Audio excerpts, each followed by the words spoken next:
So this seems like incremental progress. What do we know?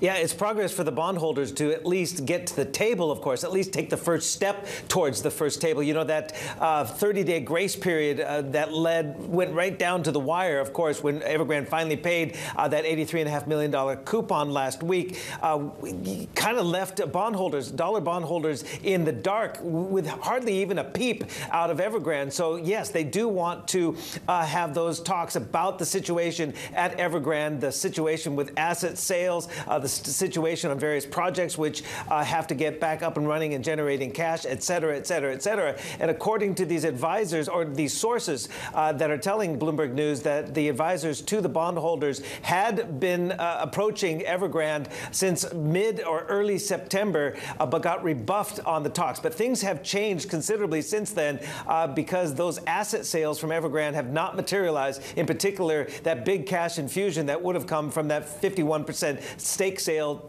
in its property management arm. So things are a little bit tighter. So it looks as though non-disclosure agreements have been signed between advisors for both parties, and that might be the first step towards debt talks. I don't want to necessarily say negotiations, but debt talks to get information and at least get the discussions going. Could we see some cash infusion from the billionaire founder himself? I mean, authorities are requiring that now. Yeah, well, we're learning much more about the financial health, if you will, of Chairman Hui.